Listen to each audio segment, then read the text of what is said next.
What's up, everyone? Welcome to the Pro Football Focus Show here at Rotogrinders. I'm Stevie TPFL. It's Christmas Eve. It's week 16. We have football, 7 times this week, it feels like. We have so many football games, but we're going to talk about the main slate like we always do on this show. I'm joined by my good buddy, Ian Hartitz. How you doing, my friend? Doing great, Stevie. You got your hat on that's bringing all of us Christmas cheer. We got some good football to talk about as we were talking about before the show. It's always a little bit interesting doing these earlier in the week, and then we have something like Ezekiel Elliott get ruled active 90 minutes before kickoff. Can kind of throw a wrench of thing, can flip a slate on its head, as we've been saying on the old Twitter sphere all season long. But yeah, man, think it's pretty nice though. You look at this main slate, at least there's no Dalvin Cook, no Alvin Kamara, no Derrick Henry, no Devontae Adams. Truly maybe the most wide open slate of the year. And if Tyreek's out, we're gonna be able to squeeze in the Chiefs, no problemo. So lots to discuss.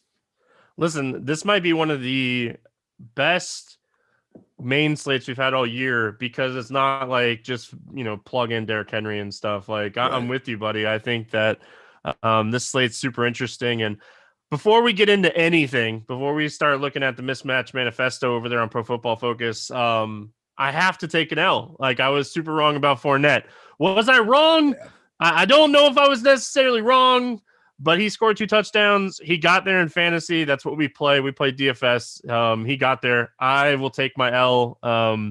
Listen, I can fall in from the 1 yard line too. But listen, I'll say, like, I didn't like him last week on the show. And, we got a lot of things right on the show last week, and I was wrong about Fournette. So, I was wrong as well. I'm not going to leave you hanging out to dry. I was also thinking it would make sense to fade him. It was looking good through 30 minutes, obviously not through 60, and that is the game we play. I do think we were correct about there not being a reason, like we weren't, saying, hey, go get on Gus Edwards or James White or one of these guys in a like price salary. I think the main point we made was, hey, if you're not going to go Fournette, if you're not going to go Henry, if you're not going to go any of these running backs, make sure you go the passing games.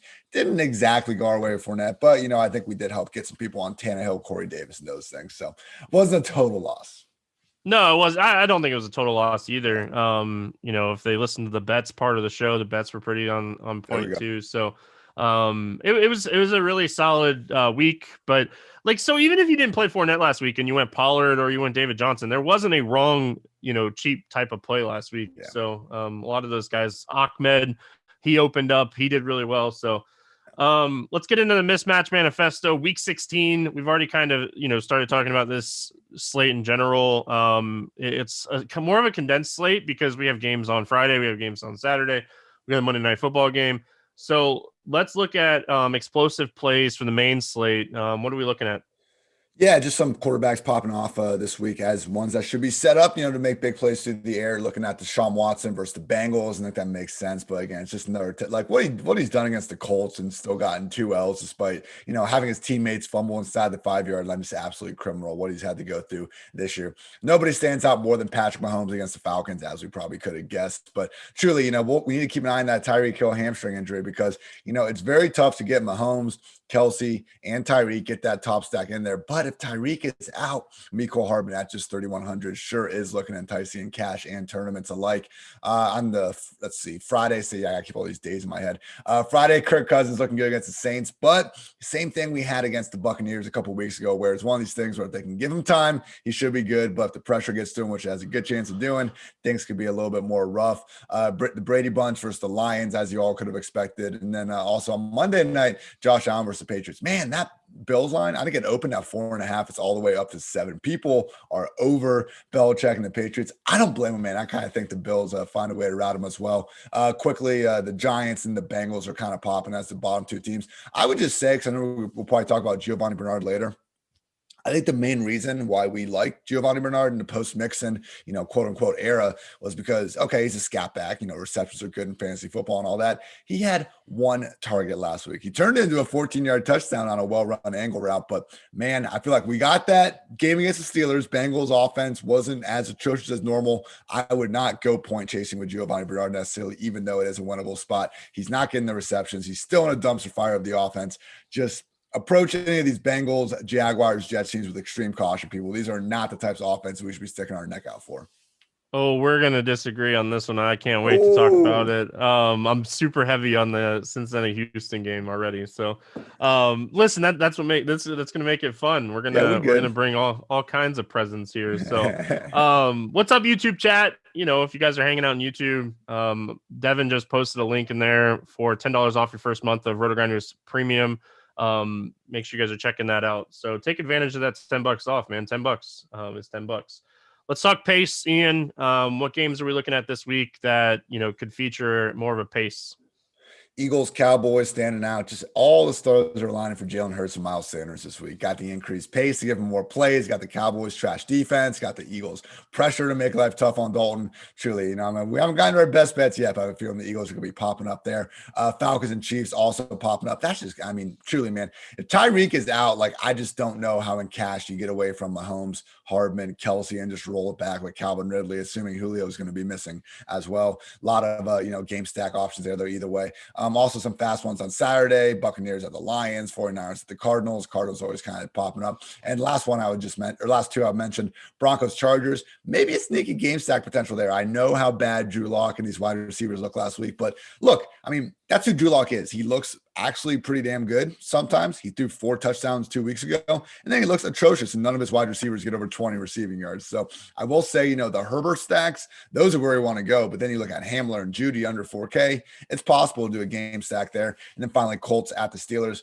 Just need to kind of figure out what we think of this one. I'm curious on your overall thoughts of that game once we get to the best bets, maybe, because holy cow, man, this Steelers team is trash lately. But at the same time, I'm a little worried about trusting Philip Rivers going outdoors this late in December. So those are the pace ones. Yeah, I think that when you're looking at this slate in general, when you're looking at the main slate, there are some good pace games. Like that Eagles Cowboys game, we don't have a ton of great games on this slate. Like I think 2 games over 50, in probably totals. So like, this Philly Dallas game, not only is it going to be fast paced, there's a ton of fantasy options in that game. So let's move right along here. One of the games you didn't mention though, Houston Cincinnati, that game has a good pace too. I just want to keep pointing that game out, No, Ian. Like you are correct. I just want to keep pointing that game out for when we get. I gotta start building my points now. It's a reasonable run back. I'm already coming around to it. And like, okay, so you don't even have to play Geo. So we'll talk about it when we get there. You play Deshaun Watson with Cooks and run it back with like T Higgins. I know Oh you can yeah, get behind that a little bit. yeah. Let's talk pressure. Who's gonna be under pressure this week?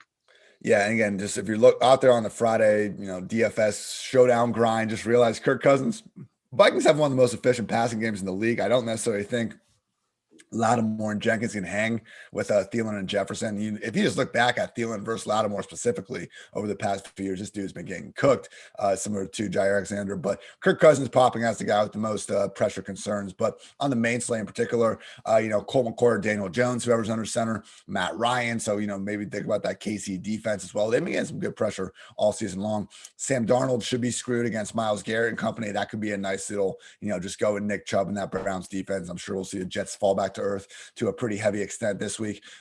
Drew Lock could be screwed against the Chargers. And finally, Russell Wilson against the Rams. I will say though, man, and again, I don't want to get ahead of the best bets too much, but like we are just really leaving the Seahawks for dead after Russ didn't play great and hasn't played great, but the Rams just lost to the Jets. And I feel like Russ is when the Seahawks are getting more crap just for really not being all that impressive over the past few weeks. Like the Rams and the Jets game and the Dolphins game, we have seen Goff transform this team to a freaking shit show at certain points. And that always is a possibility, especially against Russell Wilson. So Ben Roethlisberger, Kyler Murray, that could be an interesting one. I'm just having a lot of time. Yeah, man. Kyler Murray, he is running again. He is back there in that top 3 quarterback train. We were talking about that last week, maybe pivoting away from Jalen Hurts. Obviously Jalen was just fine for himself, but Kyler and DeAndre Hopkins did themselves some solid days as well. Last one I'll bring up, Mitch Trubisky against the Jaguars, popping as someone that should have a lot of time. Man, you look at Mitch, and I think he's had like 6 or 7 starts this year. He has finished either top 7 among all QBs or outside the top 20. Nowhere in between. Epitome, boomer bust QB1. Listen, that's what we like to see, right? Like if you're trying to pivot off of David Montgomery chalk, you can throw Trubisky out there with like Allen Robinson and Cole Kmet and hope you get some touchdowns. So, First or last. um, yeah, listen, that's how you should play tournaments, though. Like Yep.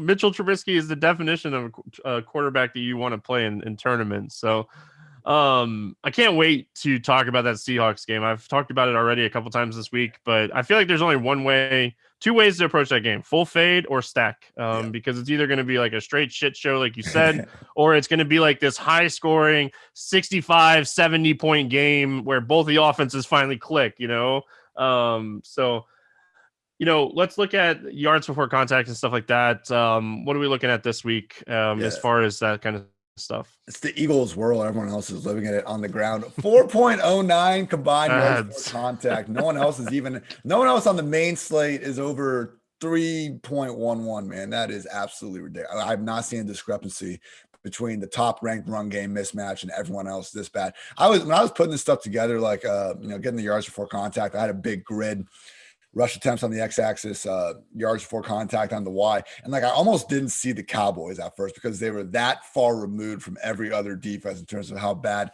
they have been. Look, this game could get out of hand fast. I am not confident in the Cowboys' chance to move the ball. I didn't talk about this enough with the pressure, but Andy Dalton this year has looked good for 12 quarters against the Vikings, Bengals, most recently the 49ers. Those are the league's 24th, 31st, and 32nd ranked defenses in pressure rate. Eagles are fourth. Look, their secondary is banged up. Maybe Amari Cooper, maybe one of those guys could be a nice little run back candidate for us if they can get time. But I really think we're going to see the kryptonite of this Cowboys offense come out. That is their offensive line being overwhelmed by a good pass rush. And if that's the case, man, they still move fast, even though they don't have Dak. It's just going to be Jalen Hurts and company having the ball for a long time, and I do not think the Cowboys have the horse to stop them. So Miles Sanders, Jalen Hurts, again, if you don't want to go the Chiefs route and cash, I do think going with the Eagles run game probably makes the most sense. A couple other matchups that do look good, though. J.K. Dobbins against the New York Giants, someone we want to continue to pay attention to.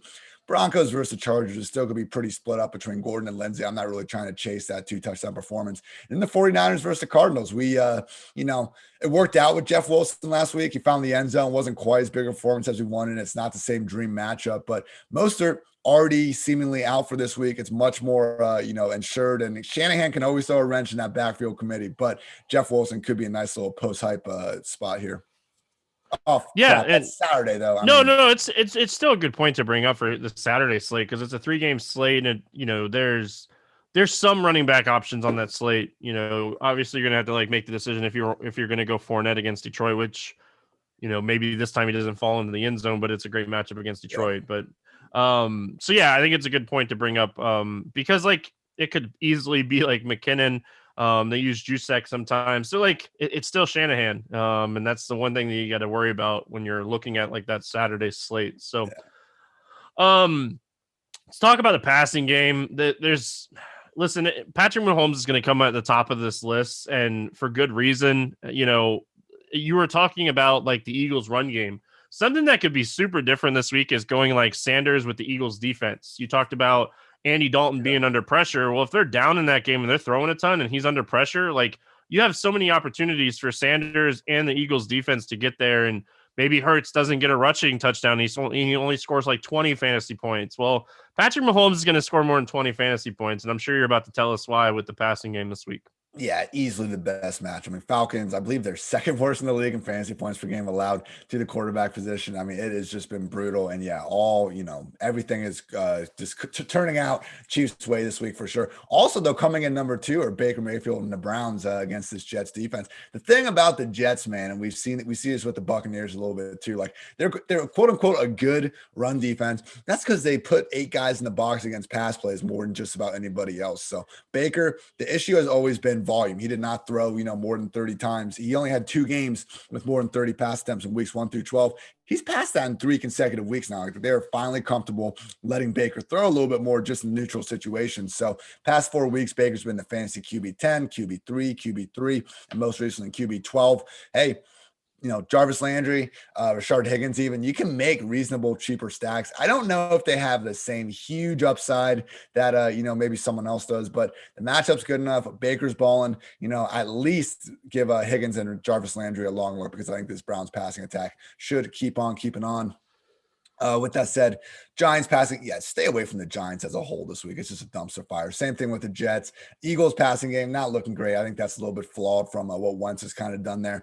Hurts wasn't magnificent last week. It wasn't the most impressive, 300 plus yards and 3 touchdowns ever. Whatever. We'll take it. And the fact that he is such a rushing threat, and we see this with Lamar Jackson over and over again, like defenses have to play these rushing threats different. That's why sometimes when they do put up big yards, guys are more wide open and it just doesn't look the same as, someone just dissecting the defense from the pocket. Doesn't matter in fantasy land. We'll take the points however they come. Yeah. And last point, Russell Wilson, not looking good against the Rams, but dude, it's just been so weird with Russ. Like they stopped being able to create big plays, and that was like the entire identity of their offense. I mean, he had multiple completions of 20 plus yards in every single game up until week 14, where he had one. In week 15, he did not have a single completion of 20 plus yards. So, he had 3 such completions all but 4 of his first 12 games of the year. I don't know where it went. It's not the get right matchup, but man, I do wonder if in tournaments, if we, bite the bullet and say, hey, it's Russell Wilson, maybe they come back this week.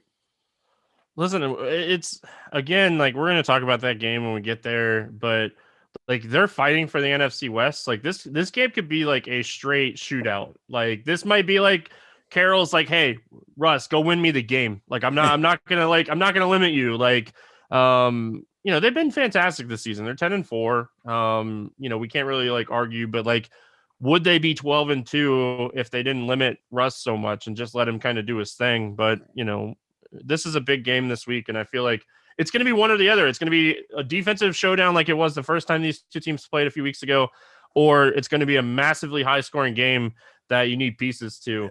Yeah.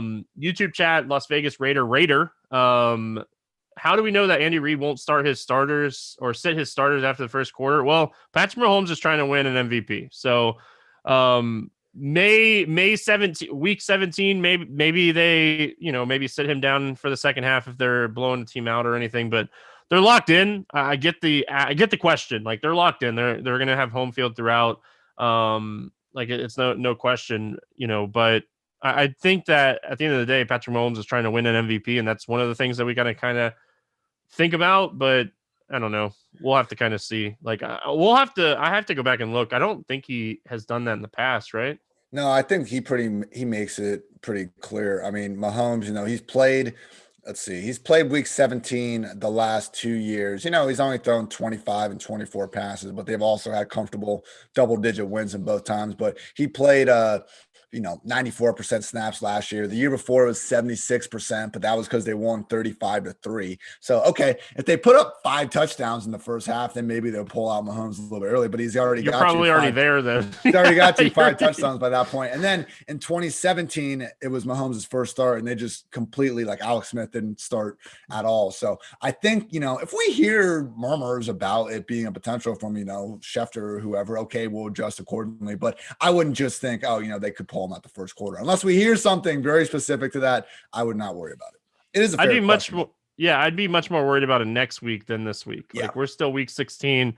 I think they're going to keep. They're not going to take 3 weeks off in a row. I mean, yours, right? I feel like that's too risky. Yeah, this is a team that's won 9 straight games. Like, why? Like, you want to stay hot going into the playoffs, and like you said, you don't really want to take 3 weeks off. You come out flat in that playoff game, and let's talk EPA before we get into our best bets. What are we looking at this week, Ian? Yeah, just offenses in the best overall spots. Chiefs, Buccaneers, and Packers stand out over almost anyone else. Packers and Titans, man, it's got the highest game total for a reason. There could be all sorts of points flying on the scoreboard in that one. Browns offense, Texans offense, also looking good. Oh man, as I'm looking at this, your Bengals don't look as bad as I thought. There we go. He's coming around. More and more. A couple of offenses not looking so hot. Giants, Broncos, Seahawks again, and the Jets. So the usual suspects. Again, just can't stress enough. Just stay away from some of these dumpster fires of offenses. I get, with the Broncos maybe taking a flyer on Hamler or Judy just because of that price tag. But please, just looking at this, EPA chart, do not just, if you see dark red, probably a good sign you shouldn't be actively looking to stack that offense. Let's get into our best bets this week. You've kind of already talked about a couple. I'm sure you're going to talk about the Philly Dallas game. Philly at -2 looks so juicy, and I'm sure you're going to get into that. Like, even if you want to take the over in that game, I don't hate it, but I love I love Philly -2. Ian, am I stealing one of yours here? Are we on the same page with this one? We are exactly on the same page. I bet it earlier this week, and I was just seeing where my book has it, and they're up to 2.5. So that's good. But yeah, open as a pick, which would have been nice to get it there. But man, I just think that pressure, it's going to be too much for Dalton. I know it's a banged up secondary, but who cares if you don't have enough time to get the ball downfield? Dalton made a few truly good throws last week, but again, we have seen 12 quarters of competence in this post-Dak offense. I'm not expecting that to continue. I mean, look, this last time, I know it was a different game when they played, but like Wentz was awful in that first game between these two teams. It just didn't matter. It was still a blowout. So different time of the season, but I just think the Eagles are on a different plane than this Cowboys team, which is sad because neither of them are a very good team at all, but particularly if it hurts, just giving them this spark. And I think the rest of the team's been playing better, and they can do the one thing that the Cowboys have proven again and again and again they can't, and that is stop the run. So Eagles -2. Also, man, talking about the Seahawks a little bit, I think Seahawks -1 is not giving Russ nearly enough credit. Again, the Rams just lost to the Jets. We have seen Jared Goff single-handedly lose them games. We've seen Russ not be a world beater for a couple games, and he's had one or two complete duds. But between Goff and Russ, like it's 100% Russ, and we would all do that. And hey, we should give some credit to the Seahawks defense at some point, man. They are no longer the laughing stock that, I think a lot of us got used to treating them as over the first 2 months of the season. I mean, going back to week 11, even going back to week 10, when the last time they played the Rams, they haven't allowed over 23 points in a game since week 9. So they've actually had 4 straight games under 20 points and allowing, they've had 6 straight games under 300 passing yards. So competition hasn't been all that great. The football team, Jets, Giants, Eagles, Cardinals, and Rams. But with that said, again, this Rams passing game hasn't been looking all that great. I do not think they deserve the benefit of the doubt at this point. Give me the Seahawks -1. And finally, have another parlay for you all. The $100 to win 272 cash last week. Buccaneers, Bills, Bucks, Chiefs. Love to see it. Got another one for this week. 100 to win 350. Our 3, higher favorite, no problems. Buccaneers over the Lions, Texans over the Bengals, Ravens over the Giants. Don't anticipate too many problems there. The 2 mini toss-ups. I do like the Packers over the Titans. Credit to Tannehill and everything they've done. The problem is this Tennessee defense just has not come close to stopping anybody. The 2 times this year we've seen Rodgers and any sort of trouble was against the Panthers and against the Buccaneers, both of whom have pretty solid pass rushes. Not quite the case in Tennessee. I just do not see them slowing down Rodgers. Give me him over Tannehill in this one. And then also I do like the Chargers over the Broncos. Wide range of possibilities with Drew Lock. He came back and won this game the first time they faced this year, but I still think, seeing this line, I think it's only at 3.5. Like, all right, Justin Herbert in this, even a banged up version of this offense, far more consistent than what the Broncos have provided us this year. I think the defenses are more or less a wash. So Buccaneers, Texans, Ravens, Packers, Chargers, pretty much 3.5 to 1 odds. Gotta love it. The only thing that I'm slightly concerned with that Chargers is the Chargers defense banged up. Bosa potentially out. Like that's the only thing that like scares me a little bit. But like everything else, like I said, I'm with you on the Philly -2. I love the over in the Cincinnati Houston game, 45.5. That game, like there's no defense going to be played in that game, and the over of 45.5, like I would probably take the over up to like 48 in that game. So like I think that game is a little too low. And I like Tampa -9.5 against Detroit on that. What is it? Saturday game. So, all right, Ian, let's get into some picks, positional picks. We'll start with cash games like we always do. We'll start with quarterback. You've kind of already talked about it. We both are on the same page. Like if you're not playing Mahomes, you're probably playing Jalen Hurts in cash. Yeah, I mean, that's the conclusion I came to. And again, if Tyreek is going to be out, that really affords us so much more flexibility with Mecole at 3,100. Look, earlier this year, like we did have to kind of worry about this because when Sammy Watkins missed time, we did not see Mecole step into the starting lineup. It was actually Pringle and also just primarily Demarcus Robinson. But if you look at last season when Tyreek missed time, Mecole was the direct backup for Tyreek Hill. I mean, he went in the 4 games that Tyreek missed last year, Mecole played 73%, 63%, 63%, and 61% of the snaps. And also, Mahomes truly just loves Mecole Hardman. If you look look at just, targets per route run this year, it's Kelsey, Hill, and then Hardman in the Chiefs offense. So you see Hardman, target almost twice as often, literally twice as often as Pringle, almost twice as often as Robinson. So, 9 targets last week. Hardman, it's never been a situation where he's gotten a bunch of targets. He hasn't done much of it. It's just a situation of him needing to get those targets. We should have a chance to complete those Mahomes stacks this week. I guess the question though is, who do we stack Jalen Hurts with if we want to go that route? I think it's Miles Sanders. I don't hate Sanders. I don't hate playing him by himself, and I don't hate pairing him with a tight end to just fill a tight end spot. So whether it be Ertz or Goddard, they're running through like so many double tight end sets. Like Goddard and Ertz both played over 80% of the snaps last week, and they both ran over 30 routes. So like when you're getting that type of route, and snaps from tight ends, like okay, I'll play one of those tight ends with Hurts, but I don't really trust any of the wide receivers, to be honest, like Rager or Jeffrey or Ward or any of those guys. So like I don't hate potentially pairing Hurts with Sanders. If you do that though, you really are going to need 4 touchdowns. Yeah, that's true. I would say if you are going to go with, I agree with you, tight ends. I mean, look, both tight ends played more snaps than any wide receiver last week, but Rager did leave early with the ankle. We'll see how, I think he was already practicing on Wednesday. If you are going to take a shot with any wide receiver, it should be Rager. Yeah, talent-wise, sure. I'm just saying, team high 8 targets before he left. I agree. Give me Goddard over any of them, but give me Rager over Jeffrey, whatever Quez Watkins is, and all these guys for sure. Yeah, just give me the talented guy. Don't give me the old man Alshon Jeffrey. We talked about cash. Let's talk more tournaments. I do think that this slate, I'm going to have a really condensed player pool, especially at quarterback. Is there anything that you want to bring up here as far as quarterbacks go? Excuse me. The 2 other options I did like, Deshaun Watson in the Houston offense against the Bengals. That a boy. Cooks, he's coming around. I had this written down well before we started this on-air feud. Okay. Hanson, Cootie, Cooks, just a very affordable stack to make, even though Watson is the 3rd highest priced quarterback. I don't think any of us expecting the Bengals to shut down the Texans. Makes you just, sad all over again that Will Fuller won't be in this spot to experience the inevitable smashing. But I'd say Watson, those receivers, and then to your point, if you want to run it back with Giovanni Bernard, I guess it is legal to do so. And also Mitchell Trubisky at 5,700 against the Jaguars.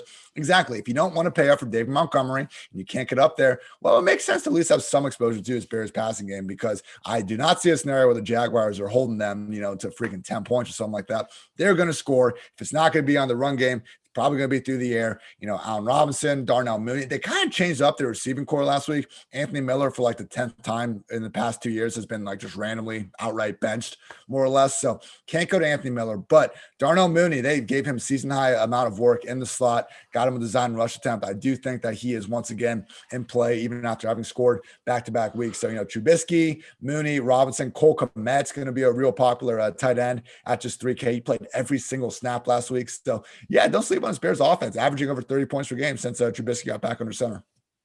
Yeah, out of nowhere. So you pretty much brought up everybody. I do think Deshaun Watson's going to be really low owned, kind of sandwiched between Hurts and Mahomes.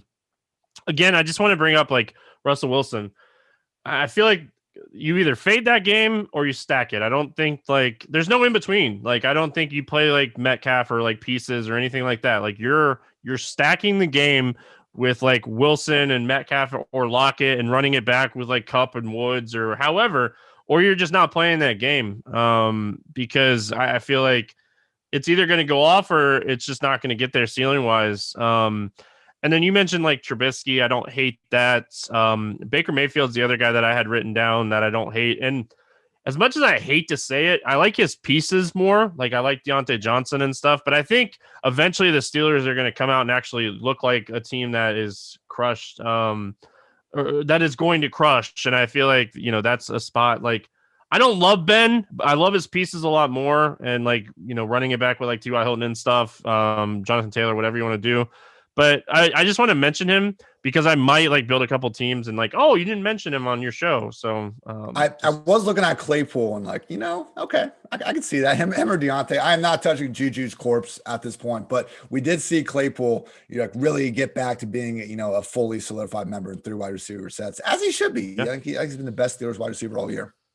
Yeah, and like Deontay Johnson's just gonna get a gazillion targets, so you have to like consider him. So let's talk running back. We'll start with Cash first. Obviously, we're waiting on a lot of news here. We're waiting on like, is this James Robinson thing a thing? Is Zeke gonna play? Is Antonio Gibson gonna play? Is James Conner gonna play? Is Duke Johnson gonna play?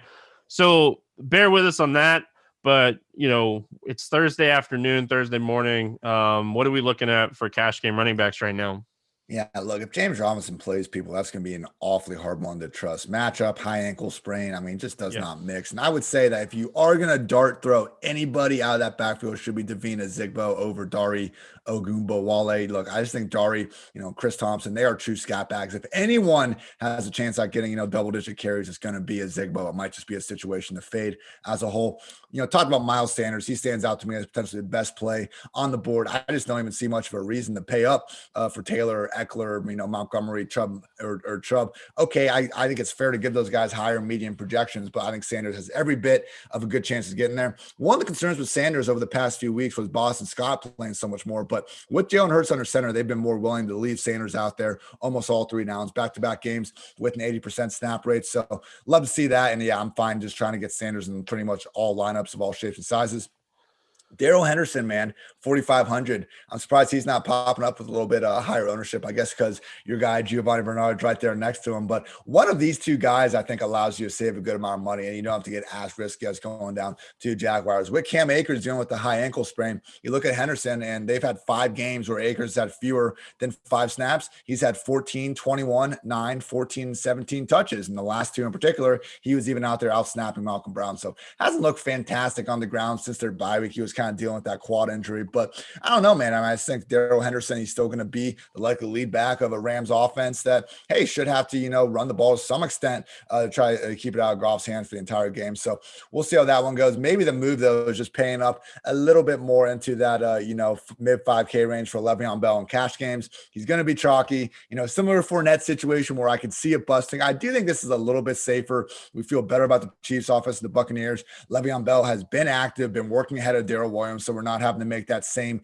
leap of faith of last week. Fournette hopefully plays over Shady and Keyshawn Vaughn. We know that more about Le'Veon. The price is a little bit more expensive than it was last week, obviously, but Falcons defense, obviously not one we ever worry about with running backs. So cash games, definitely Miles. I understand eating the chalk for Le'Veon Bell. And I'd say if you want to go lower, it's between Darrell Henderson and Giovanni Bernard. I would give the slight edge to Gio, but I do think it's close. All right, so for what it's worth, as far as like the Love Bell, like if you want to play him in cash, I'm not gonna like sit here and argue it, but I do think he's a terrible play. Like he's still only gonna play what 55% of the snaps. Like the last time that Edwards-Helaire touches though. Yeah, but 15 touches, and if he doesn't find the paint, like they like to use Darrell Williams a little bit more in the passing game too. So, listen, if Tyreek misses, I like Bell a lot more. I do think like that correlates a little bit more. I think Bell could get a couple extra targets if Tyreek is out.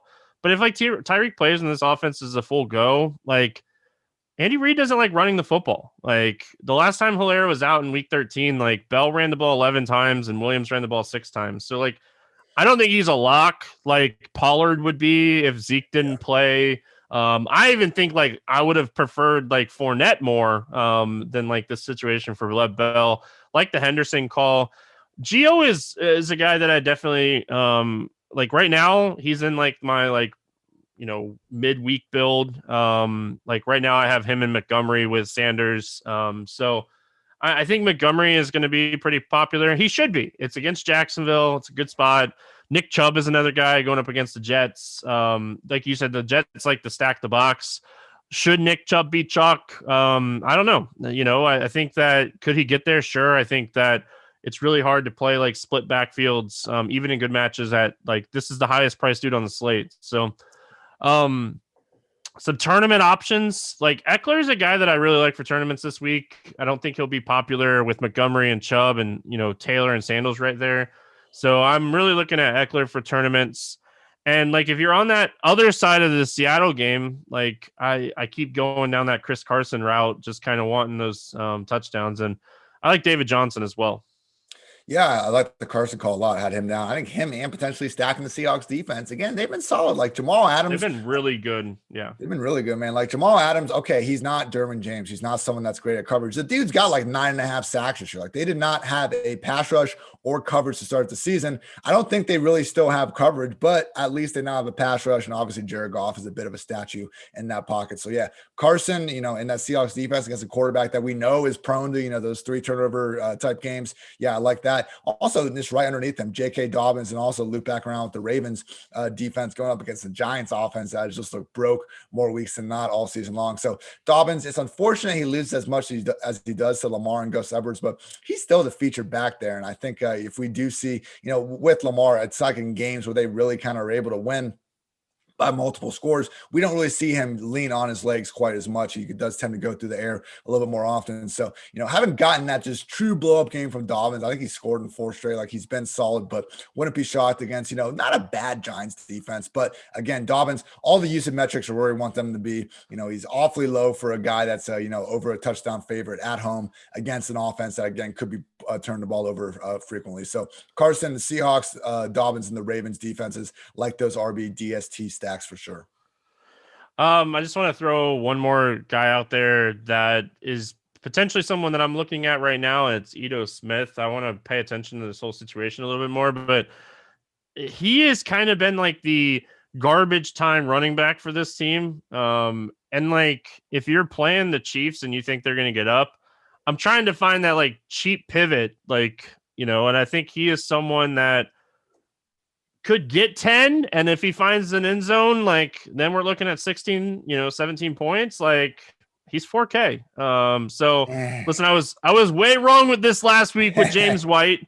But he's just the guy that like I have kind of written down right now as like a potential pivot off of like Henderson and Giovanni Bernard. I guess it's a potential pivot. I just think his upside, he doesn't have like a ceiling.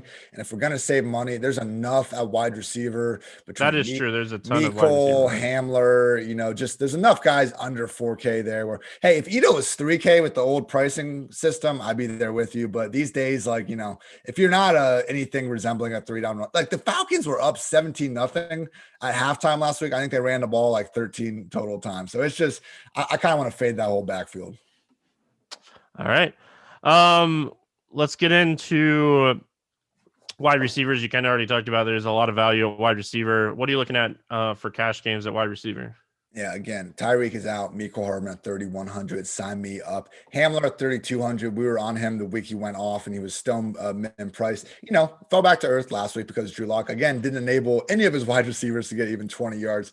That will not be happening, all the time. Keep an eye on these Chargers wide receivers. Jalen Guyton sitting there at 3,200. We've seen his and Tyron Johnson's role really increase without Keenan Allen in the fold. So he's someone where, again, that Chargers-Broncos game, as we were talking about, could be a sneaky shootout, particularly if Joey Bosa ends up being sidelined, to your point from earlier. Other than that, I think then we're starting to pay up a little bit. But, Rashard Higgins, Kiki Cutie, I think, again, just attacking these Bengals, Jets, Jaguars defenses with some of the complementary pieces, those are the spots that we want to, go after. Maybe they're not complete number one alphas. But looking at a couple tournament guys, been talking up the Eagles a lot, but I think if you do want to run it back, Amari Cooper at 5,700 is certainly in play. I'm worried about the pressure, but it's not like Dalton's going to be on his back every single play. And against that secondary, Cooper might only need 6-7 targets to make the most out of it. He's had insane home and away splits ever since he joined the Cowboys. He does happen to be back home. Keep an eye on Darius Slay, but it's just not something I'm super worried about. Slay won the matchup against them last year when it was Lions versus Cowboys. Maybe it was 2 years ago, but either way, I think you brought this up last week, actually. Like when Slay shadows someone, it's just straight up man-on-man covers. Like they give him no help, and it's almost like arguably a better situation for the wide receiver because they don't have to worry about one defender. It's just a very tough position for Slay to be in, not necessarily worry about that with Cooper. And Man, this one feels iffy to say. Might be coming back here next week saying, why the hell did I say that? But Sammy Watkins at 5,000, man. If Tyreek's going to be out, everyone's going to go on Mecole, and I get it for cash. Everyone's going to be on Kelsey. But Sammy is just that guy where he's out there running all the routes, and I just don't think anyone really expects much of him. He has started to look a little healthier. He jumped over a dude, I think it was last week or 2 weeks ago, like actually hurdled someone, which, hey, if you're not healthy, I think you'd have a, much harder time to pull that task off. Just a dream matchup. Look, Sammy has gone off in week 1 and the playoffs pretty much his entire career with the Chiefs. Hasn't exactly made a lot of sense, but like a week 16 random Sammy Watkins explosion, it just seems to make too much sense for the funky year that we've been living in 2020. So Watkins, if there's no Tyreek, hey, we've seen the floor, but again, this is the best case matchup we could ask for. If he does wind up getting 8 to 10 targets, we've seen him in the past make the most of it. Yeah. My wide receivers are always so based on like what type of stack I'm building at quarterback. So, Amari Cooper makes a ton of sense this week. I'll have some CD Lamb too. I like the slot matchups against Philly. It's something that I've attacked a lot this year. Just kind of looking at it, if depending on who starts at quarterback for Washington, Terry McLaurin might be in play there at 6.7K. Jarvis Landry, you talked about Cleveland throwing the ball more. Jarvis Landry's seen a huge uptick with them throwing the ball. You mentioned Sammy Watkins. I was going to mention him. Rashard Higgins, if you want to go that route.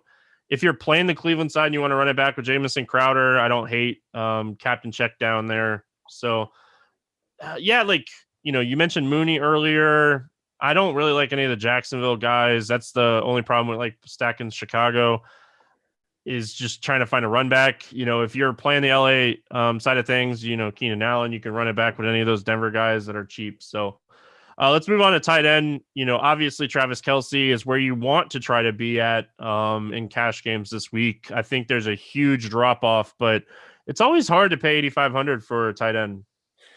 Yeah, man. But I will say again, Kelsey is number 4, I think, in receiving yards in the league. He's still top 5. And, you just see that Tyreek Hill is there at 9K, even more expensive. The disparity is much closer than it was when he was closer to 7K. But, it is a situation where, I do think it's reasonable to almost project him for more than his salary implied total, as egregious as his salary is at this point. If you want to pay down, though, Cole Kmet, again, is sitting there at 3K, played every single snap last week. Jimmy Graham still gets some targets, but Kmet's out there all the time.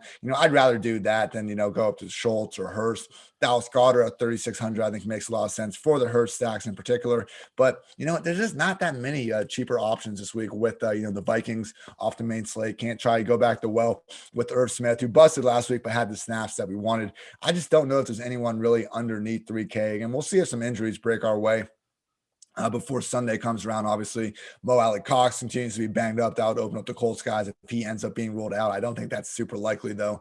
But yeah, man, I think it's going to be paying up.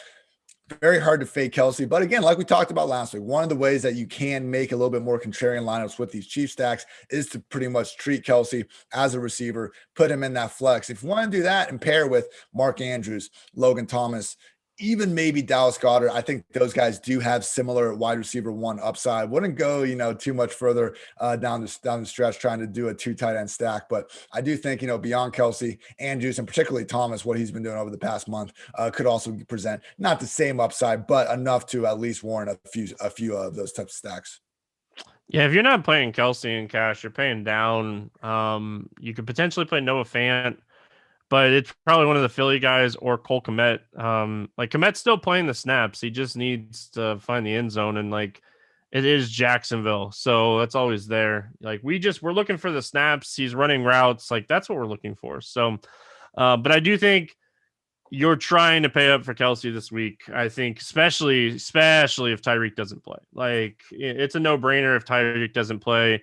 You're probably definitely, even if you're not playing Patrick Mahomes at quarterback in cash, you're still want to get it. So before we get into defense, Rotogrinders Premium now, you can just get the sports. You don't have to get everything. The combo premium pretty much includes everything but NASCAR now, so you can do that as well. We have single sport or the combo premium. I'm going to have Devin drop the link in chat one more time. It's going to take $10 off of that. We did have a question in YouTube, Allen or Watson. I'm guessing it's Josh Allen. I'm guessing it's a season-long question. I am in the Christmas cheer. So if you had to take Josh Allen or Deshaun Watson, like you play your stud that's gotten you there, right? You just continue to play Josh Allen, right? Yeah, it is very close. So I have Josh Allen QB6, Deshaun Watson QB7 this week. I know the past Patriots splits aren't great for Josh, but no Stephon Gilmore I think helps matters a lot there. And hey, Bills offense, they are humming right now. I think we got to, as you said, trust your studs. The question I've been getting all week is Josh Allen versus Jalen Hurts. So I'm happy we got to avoid this one here. But yes, give me Allen over Watson for sure. And I think it's super close. I do. And as much as I love that Houston game, it's just Josh Allen probably got you there. Like you probably have been playing Josh Allen all year. Just play Josh Allen. So, and I think the Patriots defense is overrated. So, Yeah. Agreed. Any defenses standing out to you this week? Yeah, there's a few. We mentioned some of the stacks with running backs earlier. I think the Seahawks with Carson, the Eagles with Sanders, and the Ravens with Dobbins stand out as strong possibilities. But, every week when we look at this, we try to find just a dumpster dive defense that is priced as an awful defense. Maybe they actually aren't awful. I think it's the Denver Broncos this week, going up against Herbert, who, hey, awesome rookie quarterback, but we've seen him be, prone to mistakes, particularly if his, weapons aren't all going to be there. The Broncos, obviously aren't the same caliber defense as past years without Von Miller and all those difference makers, but still a very well coached unit. They remind me of the 49ers. Like when they face just an average offense, they can still look really good. Sometimes they're just completely outmanned, but I'm not sure that's going to be the case with the state of the Chargers offense. So Broncos at 2,300, like they are not the fifth worst defense on this slate, but they are being priced that way. So Broncos, if you really want to save some money, otherwise I'd be trying to stack with the running backs. I don't know if there's one just overwhelming defense I think we want to try to get to. I guess maybe the Washington football team versus the Panthers just has the highest floor because their defensive line is that good. But even then, it's just not something I'm prioritizing this week. I kind of want Carolina to upset that game so bad. I want Washington, Philly, week 17. Who's going to make it? Like, right? Like, wouldn't that like I'm open up in. the scenario for them Sold to me. make it? You sold me, Stevie. Listen, I still like the Washington defense. I want Carolina to somehow win that game. Yeah, Like, that'd be fun. I don't even hate the Carolina defense, to be honest. 2.7K. The Seahawks defense, we mentioned them a bunch, 2.6K. You talked about the Denver Broncos, 2.3K. If you want to go all the way down and play the Jets, like I'm not going to talk you off of it. Never going to talk you off of paying a 2K defense. Defense doesn't matter. It's usually like 4 or 5 points. So like if it's between like going like Kelsey Mahomes or something like that, like all right, give me the 2K defense. Who cares? But if you you might want get some fluky special teams touchdown. Like who knows? yeah, you never know. Like that's the thing. Like there's so much variance in defense. Some of the best defenses might not get a sack and like give up a few points, and like then they're not there either. So if you want to pay up this week, I do think that the Ravens defense is in a great spot against Daniel Limp Jones and that offense. So if you want to pay up for the Ravens defense, if you have the money, and the Patriots or the Steelers have looked awful. So like if you want to go like that route, so so we'll have to see. But Ian, any final thoughts before we get out of here and go spend some Christmas joy? I think that's it, man. Happy holidays to everyone out there. And hey, celebrate this Christmas because next week we have the real Christmas. That is week 17, DFS Christmas. So, hey, don't go blowing your whole bankroll this week. We still got one more. I know season long is over in week 16, but week 17 is truly where we all get excited. So have a good, real life Christmas, but just be prepared for the real one coming in week 17. Yeah, come on, Carolina. Make week 17 like it's Eagles in Washington. Make it even more there we go. Fun. So that's going to wrap it up here for week 16 of the Pro Football Focus Show here at Rotogrinders. Appreciate everyone tuning in. Merry Christmas to everyone, and we'll see you guys for week 17 next week.